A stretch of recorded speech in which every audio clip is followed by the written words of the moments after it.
There is no such thing as a narcissist or an empath. These identities are used to describe different directions to the same pain for coping in emotionally dysfunctional families.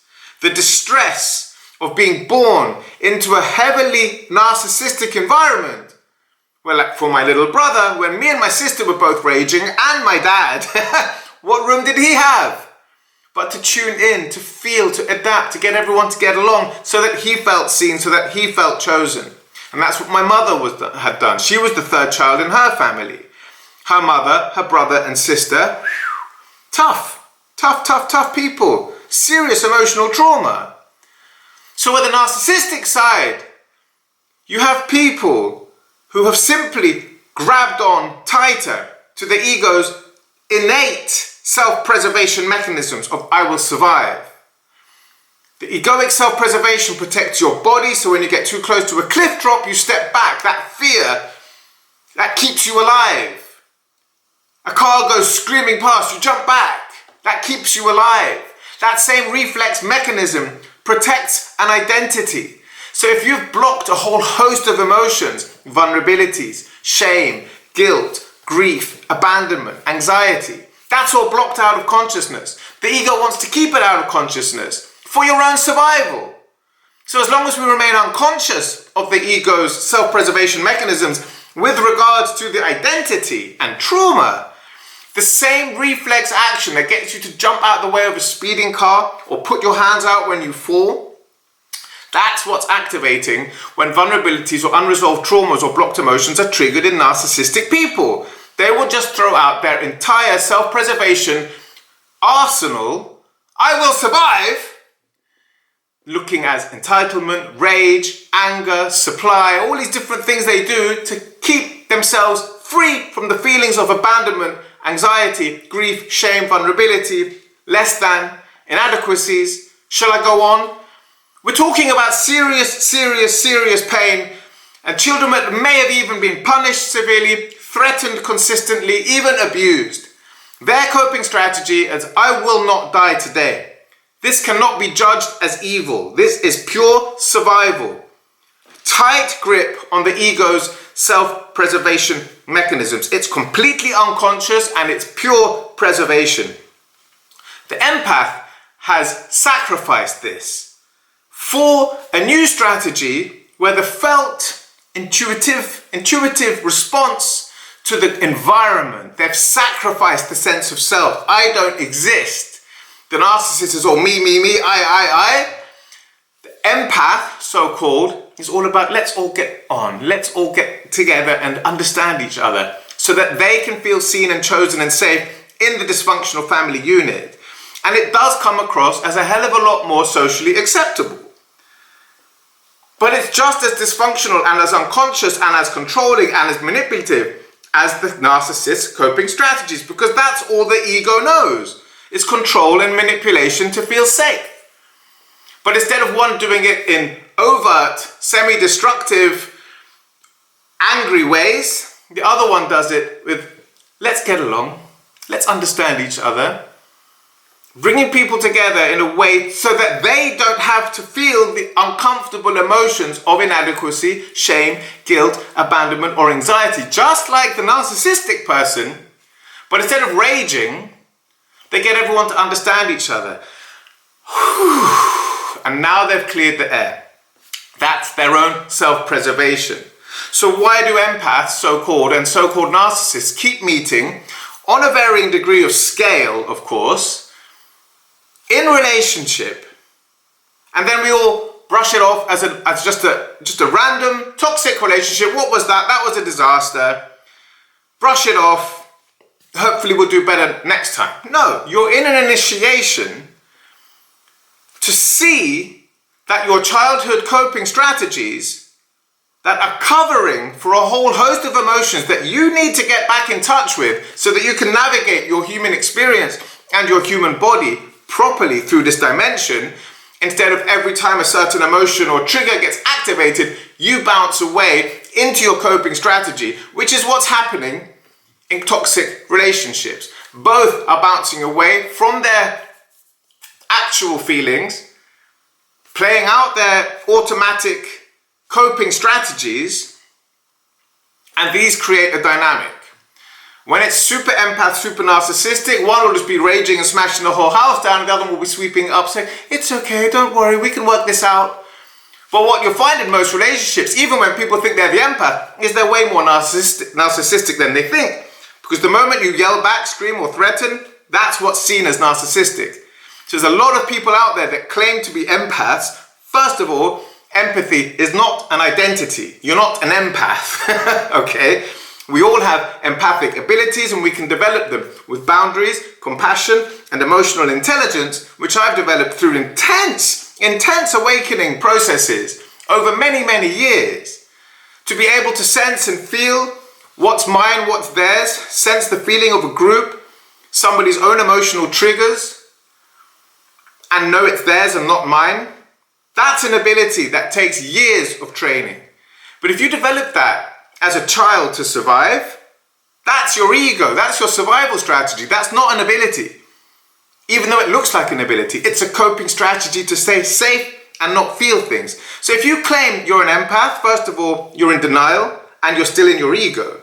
You still think that what you developed as a child is a spiritual ability. The spiritual ability would be for you to reclaim aspects of your narcissism, your anger, your anxiety, to crack that shell open that you're not a good little angel and start to break some eggs. Start to speak up for yourself. Start to stop people pleasing. Say no.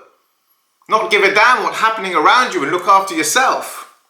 That's the way forward for a so-called empath. But so many out there are claiming to be victims of narcissistic abuse when they were just as narcissistic. They were fighting back, they were yelling, screaming, threatening. You see, what is narcissistic abuse? It's an egoic interpretation of another person's self-preservation. That's a phrase I've created over the last years writing my book. An egoic interpretation or egoic perspective, an egoic perspective of another person's self-preservation. Because when you separate the two entities and just put a mirror in between and feed the same information that they would be getting from each other, say digitally or whatever, this is like a strange energy experiment, they would still react the same way to the mirror information without the person being there. Remove the mirror and they give each other that information.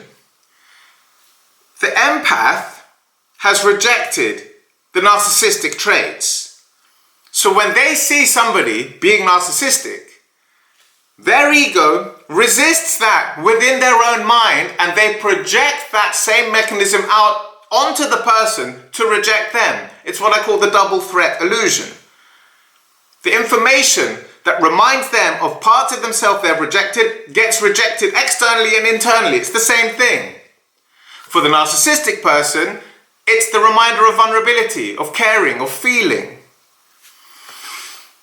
Their ego resists it, pushes it down, and it comes out as rah! With the empath, it's like, whoa! My mother was the ultimate empath. It's okay, darling. Don't worry about it, darling. We'll work it out, darling. While my dad did whatever he liked, yelling and screaming and raging. Again, he wasn't super narcissistic. My mother's sister, she was the truest of narcissistic people I've ever known. Spreading gossip and rumors around the family, trying to bring everybody down, like really working hard to create conflict. To get seen, of course. To be seen. These are wounded children. We're all wounded children and we don't need labels just because we went off on different coping strategies. The narcissistic people are so petrified of their vulnerability. They never learned it was safe to go, I did it, mummy. It was me. Because you need a certain level of confidence and safety to let down your defenses and admit fault, to feel guilt or shame. Now imagine if that was repeatedly punished, threatened, beaten or abused over years.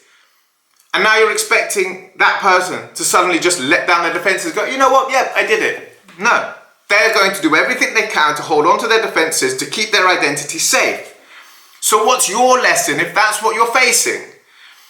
You need to be held accountable. You need to apologize. You. That's your mirror, that your coping strategy doesn't serve you anymore. This is why the empath and the narcissist meet. So let's look at it from the empath side. Your coping strategy was to control the outside world, to sacrifice your sense of self, to create safety. That doesn't serve you anymore. So now you meet a narcissist. Like I said, it's not rare, is it? It's all over. In abundance, this dynamic.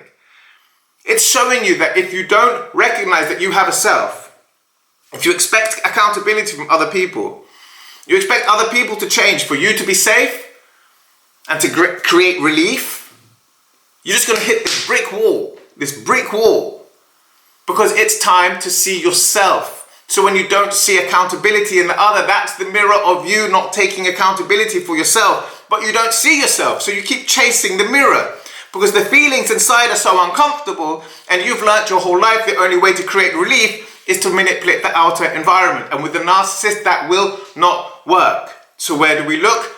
Back at ourselves. The mirror, seeing in the mirror, the lack of accountability is you not taking accountability. So what happens if you do? You're going to face a hell of a lot of fire. If you try to walk away, say, I've had enough of this, even if you give clumsy boundaries like that, or good boundaries, I can no longer engage in this, I need to look after myself. The narcissistic person is still going to see this as a rejection, as a trigger of shame.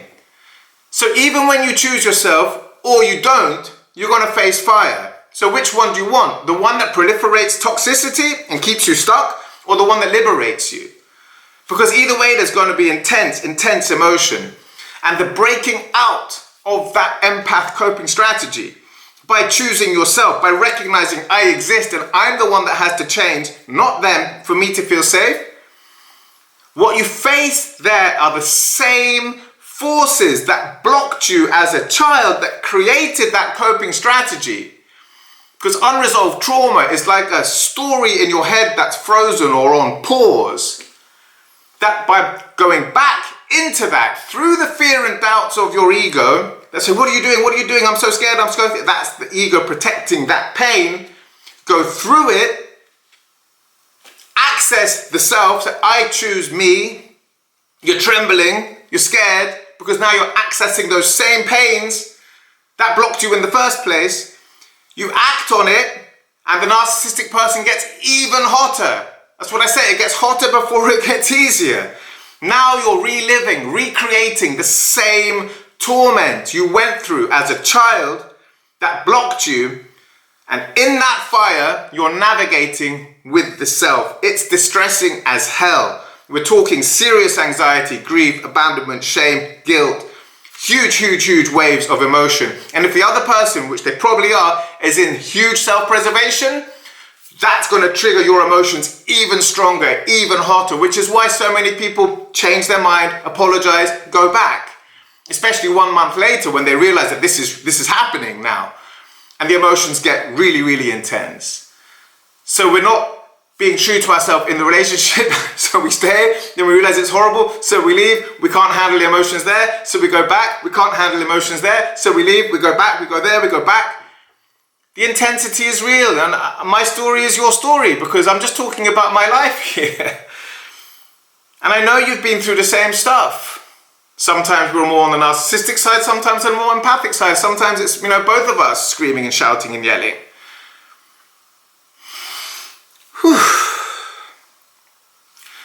To break out of the old strategy and to reclaim the unresolved trauma and to process it, you have to relive the same trauma. That's what that mirror is there for you. That person is mirroring your childhood scenario, and the more you choose the coping strategy, the more you go into the dynamic of toxicity, cementing it and escalating it into serious dysfunction, power struggles. Really uncomfortable, and that's why you're still watching this video. But when you choose out, it's going to be desperately uncomfortable too. And now you're choosing the grief, the abandonment, and of course the narcissistic self-preservation, which can be very controlling. But of course, the more you resist their control, sorry, but that's the mirror of how much you need to control for them not to do that. Some really crazy mirroring going on here, and it's not easy to have the confidence to break free from something that you learned you couldn't break free from as a child, because what you're doing is breaking free from your parents. You're still in that survival program that I need to behave like this to keep attachment. This behavior equals attachment, equals safety, equals love. So now you're in your relationship. This doesn't feel much like love, but it feels a hell of a lot like what you lived as a child. The confusion, the desperation, the distress, the discomfort, the grief. Go and look at a child crying their eyes out, bawling. You don't look so different, do you, when you're in those situations? You just got a little bit older and more mature, physically. You're still stuck in that attachment program, and this relationship is your opportunity to choose out. It's like, can you see yourself now? Can you see that your survival strategies no longer serve you? And to break out to the ego is to choose death, because the ego is protecting the body and the identity and the worldview as life or death. You need to recognize that this is an idea that needs to change. And yes, it could be very distressing to walk away, and it needs to be distressing, otherwise it would be easy, wouldn't it? And transformation would be taught to 3-year-olds. It's not. It's really bloody hard work. To choose yourself even though you know the fire is going to get hotter. Because staying will only mean polarity, cementing this escalation of imbalance and lying to yourself for the rest of your life. Now, don't confuse this with resistance. If you're not facing your patterns or your programs or your work, that's resistance. But sometimes the work is simply to choose out, to leave, to know that you have the power to leave the relationship and not die. Because as a child, you had no choice. So you've sacrificed all of your intuitive warning systems. You've swallowed your tears, your rage, your anger to survive. And now you're in a dynamic where you feel like dying based on your survival strategies. Just because now it's time to bring them back. And for some of you, the first step is simply just to walk away from something, just to say that I don't need to live like this anymore. And go through the grieving process of that. And if, like me, you're going to have another toxic relationship, it's because there are deeper and deeper levels of growth and learning. You don't come from a seriously dysfunctional family, have one toxic relationship and turn it around. That's the price we have to pay for transformation. But the beauty of awareness, of growth, of healing, of transformation, wow, that's worth living for. That's why I created Global Molecule Awakening Guidance. To share with you the truth of going through our fear and our doubts into our authentic self, choosing ourselves, our boundaries and our authentic voice, all the things we sacrifice to survive, and learning how to navigate this body once again, knowing that we're not dependent on other people to survive anymore. We can feed ourselves, wash ourselves and dress ourselves now. At least I hope you can. I know you can. This is how hard it is to break free from these things, and there are way more levels. There's so much to transform. I didn't focus so much on the narcissistic person's side of this dynamic because, as people say, they're not really interested in healing. And what I've realized is empaths aren't either. Because by sharing all of the roles that we play, or I'm a narcissistic empath, I'm not a we, I'm not any one of those. But if you identify as an empath, and like I've seen on my Instagram channel, if I share all the information of the contribution of the empath to the the toxic dynamic, people hurl abuse at me. Abuse that by their definition would be narcissistic abuse. That's their own self-preservation. That's what I said before. It's your egoic perspective of somebody else's self-preservation. If you tell me swear words, insults, this, you're just protecting your worldview. I can see that. It's not about me. But the empath can't see that. They think it's about them because their entire sense of self is externalized. So when the world melts down, they panic and turn into people pleaser mode, which gives the narcissist more food for the balance, the imbalance. Empaths in general are just as uninterested in their healing as narcissists. That's why you have this huge issue in the spiritual community which is basically a hub of so-called empaths with huge undercurrents of passive aggression, control, fear, and many people with chronic disease, autoimmune disease. Many people with serious health conditions because they haven't got their automated self-preservation mechanisms. They've sacrificed them for this kind and nice person, living everything perfect and pretty and being a good girl and a good boy, completely unaware that that's their childhood coping strategy because it has these virtues of being an empath. So in this video, I've given you as much information as I can let out in a flow state communication, no editing, one take, every video, Instagram and YouTube. Because I live this reality. I channel this information for you. For as long as I'm alive, I will share with you what I can see. And it's liberating. And if you as an empath resist this video, that's your work. And if you're open to it, good on you. And good luck.